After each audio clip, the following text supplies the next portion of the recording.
Bab ke-6 dipetik dari muka surat 19 dengan tajuk Air di tangan kiri, api di tangan kanan. Menarik kan saudara? Tajuknya saja sudah buat kita berasa teruja untuk mendengarnya. Baiklah saudara, kisah ataupun cerita berikutnya ini yang bakal saya berkongsi dengan anda semua adalah kisah tentang ataupun mengenai salah seorang Sri Kandi Islam yang tidak asing lagi, iaitu Rabia Al-Adawiyah. Dia tahu bagaimana kisahnya? Ayuh kita dengarkan bersama.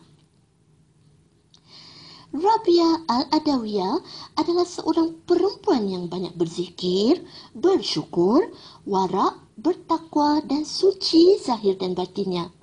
Menurutnya, seandainya seluruh manusia mengajak dan menyeru agar berlumba-lumba meraih kedudukan yang tertinggi ini, mereka dapat menjadikan waktunya sebagai tangga untuk naik ke ufuk yang disinari oleh cahaya azali dan rahsia yang abadi.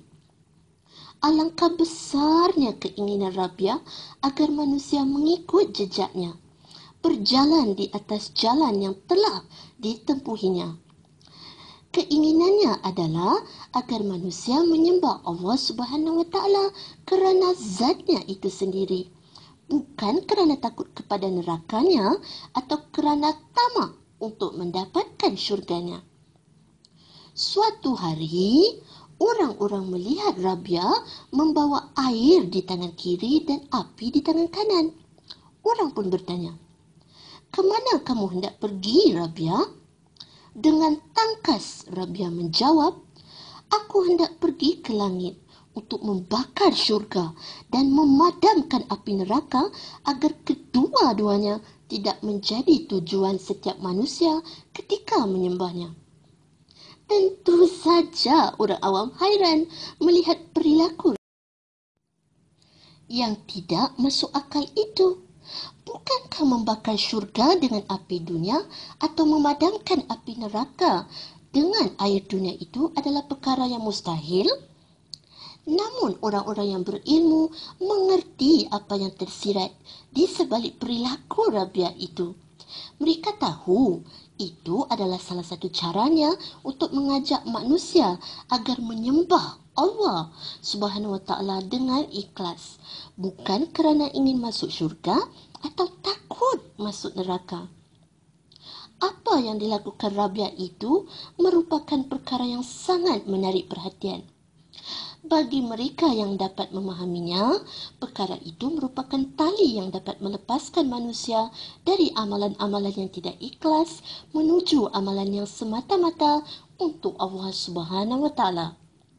Rabia juga ingin mengikis kebiasaan manusia yang suka bersikap ego dan selalu mementingkan dirinya sendiri. Tidak mahu berusaha kalau tidak diberi upah dan tidak taat kalau tidak ada balasan.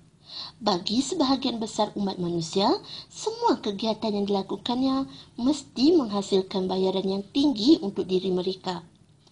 Menurut Rabia, hanya orang-orang yang dapat menghapus keegoan dan sikap mementingkan dirinya sendirilah yang akan memperoleh kedudukan yang tinggi. Ia ini terhapus dari segala keinginannya pada keduniaan. Orang-orang seperti inilah yang kelak akan mendapat darjat ubudiyah. Ubudiyah diijah UBUDIYYEH. Ubudiyah kerana keikhlasan mereka kepada Allah Subhanahu Wa Taala semata. Bahkan mereka dapat sampai kepada martabat sidik dan ihsan. Sekian saudara yang dapat saya kongsi bersama. InsyaAllah berjumpa lagi.